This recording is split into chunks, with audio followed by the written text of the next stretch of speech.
Oke, saya lanjut. Jadi dari video yang tadi kita bisa telaah lagi, review lagi diri kita gitu ya. Di sini kita bisa lihat ada beberapa kuesioner. Bapak Ibu sudah ada akses kuesionernya, sudah bisa lihat presentasi saya. Silahkan Bapak Ibu akses, Bapak Ibu isi. Saya mau coba mohon izin untuk akses.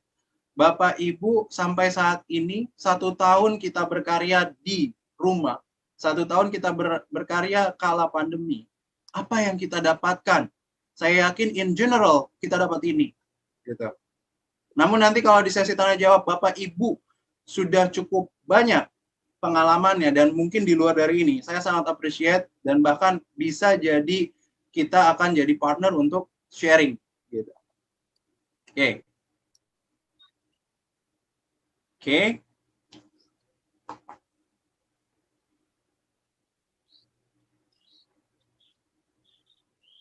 Ya, saya tunggu.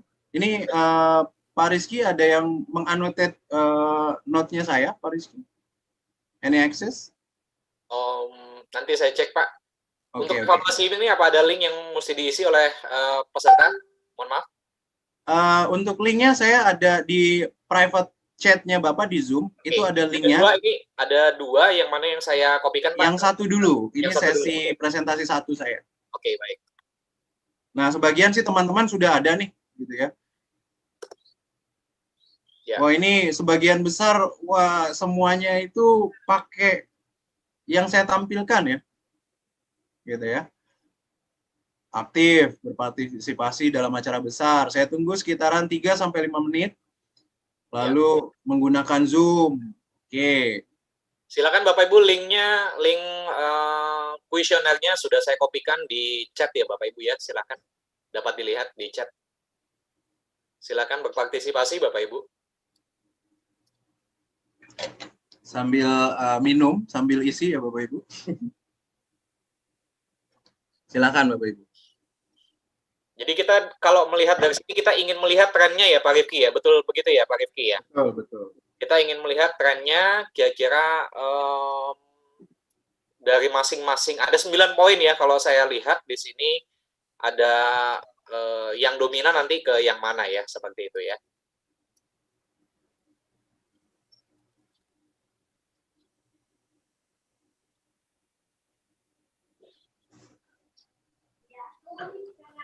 Oke, luar biasa Bapak Ibu. Terima kasih Bapak Ibu partisipasi. Di sini sudah terlihat kayaknya cukup dominan menggunakan Zoom ya Pak ya. Kalau luar biasa Pak. Ya. Nanti kita bahas kenapa dominan menggunakan Zoom, karena ini suara hati dan curhatan Bapak adalah ini mencoba gamification dalam pembelajaran. Oke. Ya. Saya nggak tahu apakah gamification ini kecil karena apakah definisi atau terminologinya belum cukup familiar gitu ya mungkin Pak Rifki ya. Iya. Atau mungkin apa gitu ya nanti. Oke, kita tunggu, masih kita tunggu.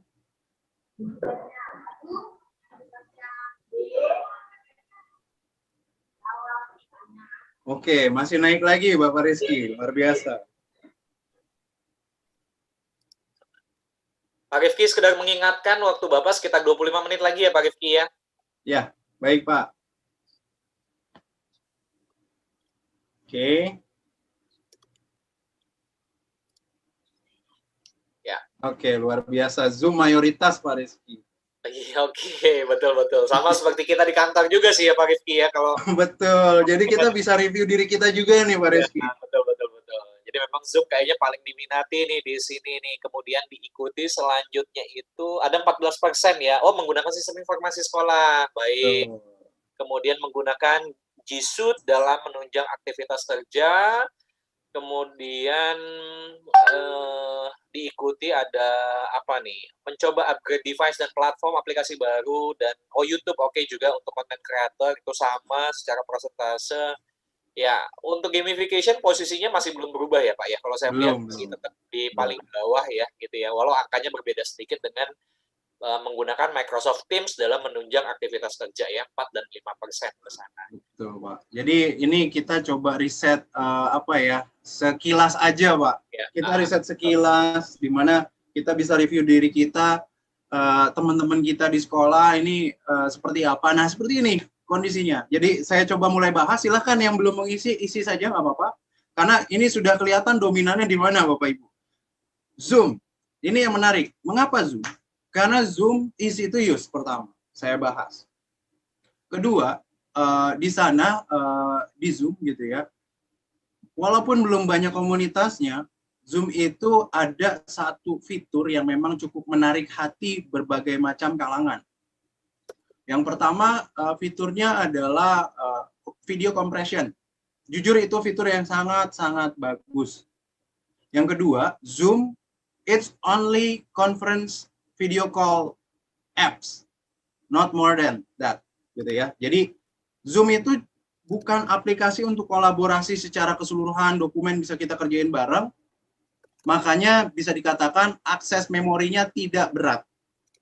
Akses internetnya tidak terlalu berat, sinkronisasi tidak terlalu berat. Maka Zoom dijadikan primadona untuk mayoritas penggunaan di kalangan pengajar di Indonesia. Gitu. Namun kalau kita lihat dari telisik dari pandangan sisi yang lain gitu ya, kalau kebutuhan kita tidak hanya sekedar untuk video conference, maka ada dua segmen Bapak Ibu. Yang pertama segmennya adalah mengkolaborasikan Zoom dengan Google Education atau dengan Google atau ya dengan Google lah gitu ya. Yang kedua itu mengkolaborasikan Zoom dengan Teams. Ini sama seperti di institusi kami gitu ya, di organisasi kami gitu ya, di BINUS Group. Itu segala macam dipakai gitu ya. Kita nanti kalau misalkan ada sesi sama dosen Pak Rizky bisa ditanyain, ini lucu nih. Sebenarnya hal yang lucu sebenarnya. Kemudian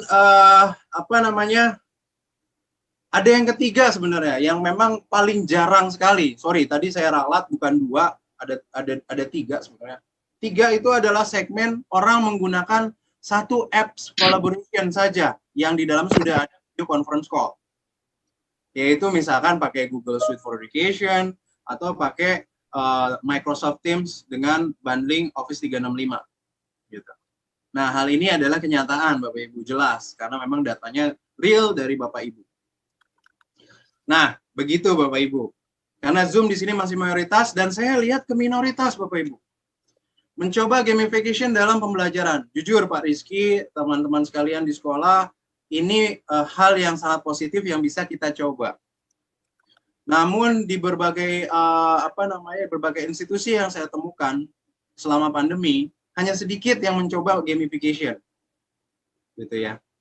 Gamification mungkin menggunakan Minecraft yang saya seperti tampilkan, menggunakan aplikasi-aplikasi logic yang lainnya atau virtual society gitu ya. Anak saya masih kecil tuh coba-coba mainan virtual society. Lalu ini sorry to say gitu ya, ada satu aplikasi yang memang sekarang interaktif dan memang memicu untuk virtual society. Mungkin teman-teman guru di sini ada juga yang main yang namanya yang impostor saya sih nggak main gitu ya, tapi anak-anak tuh kadang cepet banget mainnya, Among Us gitu. Jadi gamification itu sebenarnya memicu kita untuk menarik perhatian kalangan siswa kita gitu, karena memang mereka mencari experience baru yang lebih menyenangkan. Kalau Bapak Ibu riset kecil-kecilan, kalau cari ini kemarin saya lucu ketemu gitu ya, kalau riset kecil-kecilan, Ibu cari informasi work from home di YouTube. Ternyata yang keluar musik, Bapak Ibu. Silakan dicoba aja. Ibu ketik di YouTube, cari work from home. Bukannya banyak jurnal pembelajaran work from home, tapi ada yang musik. Karena orang lebih banyak interestnya ke entertainment. Gitu. Selama pandemi, yang membuat konten mungkin sudah cukup banyak, tapi belum begitu signifikan banyaknya, belum mayoritas gitu ya. Lalu kemudian ya, YouTuber konten ini luar biasa nih, ada 9% dari peserta kita, luar biasa. Dan ada penggunaan informasi sekolah untuk pelayanan sekolah. Ini bisa jadi ada guru ataupun ada beberapa yayasan ataupun ada beberapa pemangku keputusan yang memang membutuhkan tools ini gitu ya untuk di sekolah. Nah, sisanya yang lain gitu ya. Ini hal yang umum sebenarnya. Kalau aktif berpartisipasi yaitu spare waktu kita gimana waktu kerja gitu ya. Kemudian Microsoft Teams, saya jujur ini memang masih sedikit. Namun kalau kita gali lebih banyak hal yang akan kita dapatkan. Bahkan kita bisa membuat aplikasi juga di dalamnya. Gitu. Dan kita juga bisa melakukan gamification apabila sudah dibundling dengan Minecraft. Terus manageable dengan kalau institusinya sudah punya account yang memang sudah bisa di-manage secara account emailnya keseluruhan di institusi. Lalu juga ketika masuk ke gamification tersebut di Minecraft, kita juga bisa mengatur kalau siswa kita bandel-bandel di sesi pembelajaran itu, kita tarik lagi ke sesi awal gitu. Itu bisa. Nah itu tapi kita nggak bahas hari ini terkait gamification ya. Oke. Saya mohon izin boleh di next ya pembahasan yang ini ya. Oke, ini sudah 104 orang yang berpartisipasi, yang belum mungkin nanti kita bisa sesi assess di sesi yang lain gitu ya. Terima kasih untuk partisipasinya, masih naik kok, tenang, masih naik datanya.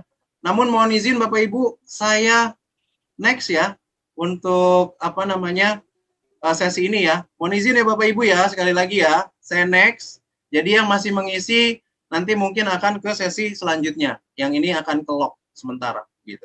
Terima kasih, saya next. Saya mohon izin ya Bapak Ibu sekali lagi. Oke. Yes, ini dia. Agak sedikit noise ya. Kami selama pandemi ini gitu ya, ada beberapa poin yang saya lihat gitu ya. Saya lihat dari berbagai keluhan institusi, guru, pengajar, instruktur, freelancer, kemudian saya juga ada beberapa sesi bareng teman-teman yang memang berkecimpung di dunia ekonomi gitu ya. Saya lihat ini. Ada hal yang harus kita lihat. Sebenarnya digital literacy saya sudah sounding waktu proyek pertama saya dengan Microsoft untuk mengenalkan sertifikasi Microsoft Certified Educator tahun 2014 lalu. Itu saya dipercaya sama Microsoft, institusi kami, untuk mensertifikasikan, mengenalkan program yang di dalamnya ada digital literacy, yaitu Microsoft Certified Educator. Gitu. Nah, di sana saya diberikan kuota untuk 500 orang dan diperkenalkan kurang lebih Jabodetabek sudah, Pulau Jawa sudah, sampai ke Medan juga waktu itu. Melalui partnernya kami di sana juga dibantu. Dan juga ada beberapa sekolah yang sudah kerjasama dengan kami di luar Jakarta gitu ya. Dan kedua itu transforming skill start from beginner to advanced dalam menggunakan teknologi ICT dan penerapannya. Gitu ya. Jadi kalau dulu kita menggunakan komputer tuh cuma sekedar Word, Excel, PowerPoint gitu ya. Sekarang udah menggunakannya Zoom, Teams dan lain-lain, gamification yang tadi kita sudah assess. Tapi kita belum transform nih mindset kita. Di poin ketiga, karena 2 dan 3 ini sangat erat. Sudah transforming skills kita diarahkan, gitu ya. Sudah kita belajar macam-macam. Namun sayang sekali kita lupa merubah mindsetnya kita untuk memberikan gambaran dan arahan proyeksi teknologi khususnya ICT ke depannya dan juga saat ini. Kenapa? Jujur dari riset saya, riset yang saya nggak secara tertulis gitu ya. Kalau ada waktu saya mau riset lagi, luar biasa, itu riset manfaatnya cukup banyak soalnya. Jadi mindset changing ini yang kita sering lupa adalah ketika kalau misalkan kita pakai Zoom, gimana cara kita manage siswa? Ketika kita remote class, gimana caranya kita memanage etika siswa? Gimana caranya kita memastikan bahwa siswa itu hadir? Lalu di segi pekerjaan, orang-orang pekerja pun lupa, bahkan level leader dan manajemen itu kadang lupa seperti ini. Pola kerja yang baru itu seperti apa ketika kita perlu yang namanya menelisik rekan-rekan kerja kita. Karena ini ada mindset changing. Karena ini ada perubahan pola pikir di mana kita remotely itu kita nggak bisa touch hand langsung, kita nggak bisa touch up langsung, karena ada beberapa hal yang memang kita perlukan pola baru. Nah, ini kita nggak bahas hari ini, namun kita bahas lebih banyak nanti kedua poin, karena kita keterbatasan waktu. Itu yang kita sering lupa, yang merubah mindset changing kita. Dan pola ini masih kita cari sampai saat ini. Gitu. Kalau saya alhamdulillah sudah ketemu di 6 bulan awal ketika kita merasakan pandemi, dari Maret sampai bulan September saya sudah mulai menemukan, oh oke, polanya yang ini yang bagus gitu. Lalu saya coba sharing ke tim kecil saya dan juga beberapa guru di luar, dan itu di-sharingkan di guru di luarnya, di teman-temannya, di komunitasnya saya. Gitu. Kemudian ada support technical educative support. Nah, ini saya sangat apresiasi kalau ada institusi yang sudah ready akan hal ini. Ketika guru perlu bantuan, itu kita perlu yang namanya credible helpdesk support. Gitu. Di mana credible helpdesk support itu apa sih, gitu kan? Credible helpdesk support adalah ketika kita tahu IT kita di sekolah siapa, ketika kita tahu siapa yang membantu kita ketika ada masalah IT, itu kita perlu tahu yang kredibel itu siapa. Gitu. Yang bisa bertanggung jawab, yang bisa benar-benar memberikan arahan yang baik, yang nggak jahil ke komputernya kita. Nah, ini yang namanya support technical dan educative support, di mana kalau support technical itu tidak cukup kalau misalkan cuma memberikan solusinya saja. Tapi kita kasih tahu ini gimana caranya kita memberikan pembelajaran sedikit-sedikit kepada pengajar untuk Bapak Ibu kalau ketemu masalah ini begini ya, Bapak Ibu kalau ketemu masalah ini harus begini ya, harus begitu ya. Nah, Bapak Ibu nanti ke depannya buka mindsetnya untuk merubah pola pikir, di mana kalau misalnya diberi saran terkait IT, bukan artinya Bapak Ibu harus bisa IT, tapi ini adalah sedikit wawasan ketika kalau misalkan kita diberi saran terkait security gitu. Ini Pak kalau begini seperti apa, nih Pak kalau begitu seperti ini gitu. Nah, itu kita catat, kita tanamkan di pikiran kita bahwa ini adalah ilmu yang cukup bagus untuk menjaga diri kita saat ini. Nah, dan kelima, kalau udah ngomongin teknologi, nggak usah perlu banyak konsep. Coba aja teknologinya. Baru kita paham konsep, silahkan di-sharing konsep tersebut. Jadi istilah kata, udahlah nggak usah banyak strategi dan lain-lain, kita action aja dulu. Action, coba implementasinya apa, dampaknya apa, baru kita ngomong strategi. Gitu. Nah, 5 ini Bapak Ibu ya, Bapak Ibu pegang. Namun kita akan fokus ke digital literacy. Oke, hal-hal yang tadi saya sudah sampaikan itu adalah memang erat sekali. Sekarang itu tren banget gitu ya. Orang-orang pada bilang school digital transformation atau digital transformation. Padahal prosesnya itu sudah cukup lama gitu ya. Namun kita baru sadar akan hal ini. Bapak Ibu, prosesnya ada di mana? Nanti Bapak Ibu bisa cek juga di YouTube yang sebelumnya, acara School Digital Transformation kita dengan Bapak Gintoro, waktu itu penyampai materinya gitu ya. Beliau juga guru saya juga, teman sharing saya juga, dan atasan saya juga gitu. Jadi beliau ini sering sharing ke saya juga waktu dulu implementasi teknologi di BINUS seperti apa, makanya saya tertarik untuk riset ke sana.